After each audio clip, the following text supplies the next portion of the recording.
So, brand new information has come out about source dragons and how the elemental power, certain elemental powers like time, which is a time power, is going to be a topic I'm going to talk about in today's video, and golden power, how they are sort of obviously involved in source dragons. And as we do know already, we know the source dragon of energy, motion, strength, and of life.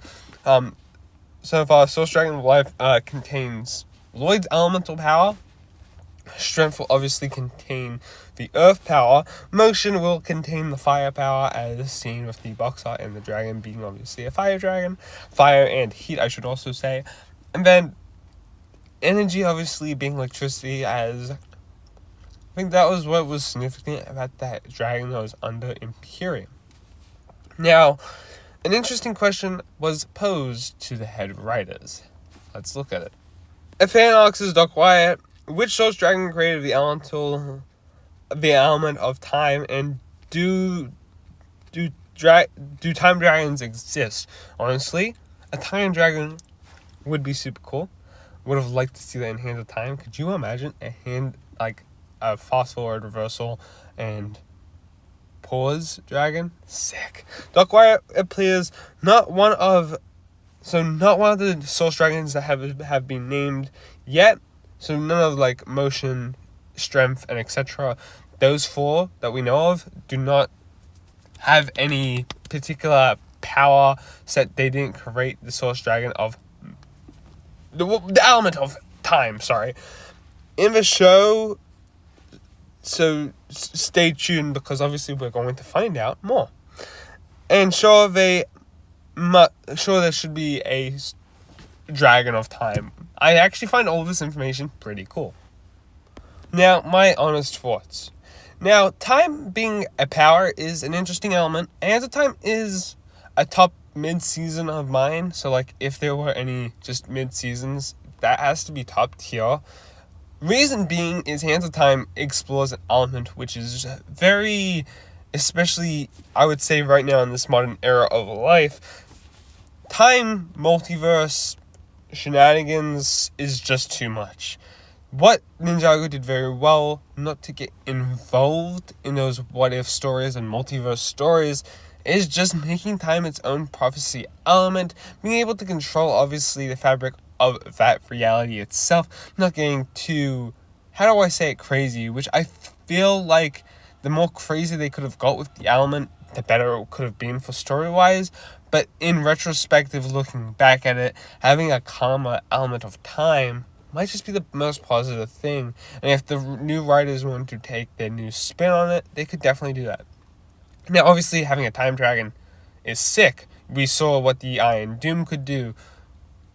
What could stop a dragon from doing the same thing?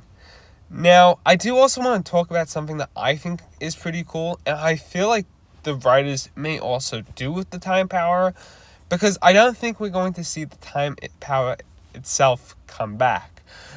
Months ago, the writers were asked as well if there will be a brand new user of time.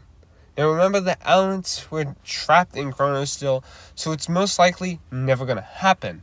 Something that the original writers wanted to do for Hands of Time was 40 years after the events of that Hands of Time season, they were going to go 40 years into the future with the ninja and pick up where it last left off the fight.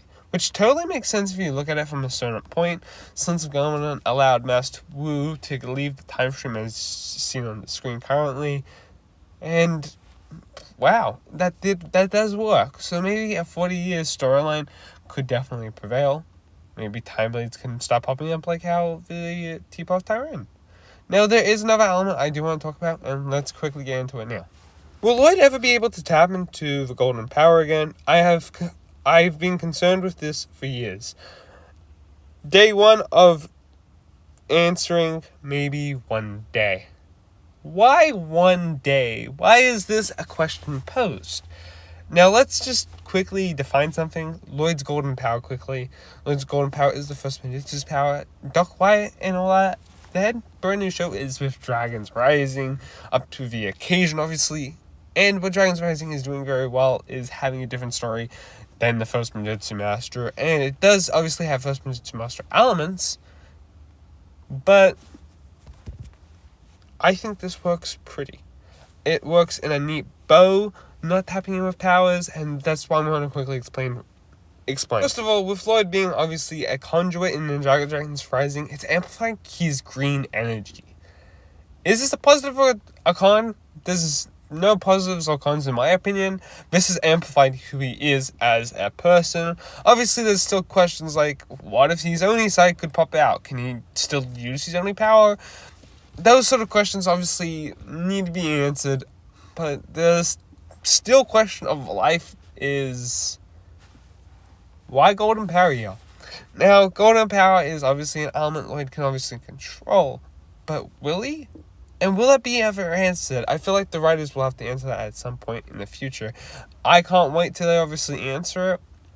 Ninjago Dragon's Rising knows how to answer hard and difficult questions that weren't really answered in Masters of Spinjitzu, and further defining characters from the first the first era of Ninjago. Like, what else could the first Ninjutsu Master do? What other sort of creations and things did he make in the past? These questions are all going to obviously have answers to them at some point. Lloyd's Golden Power has not been around for 10 years now.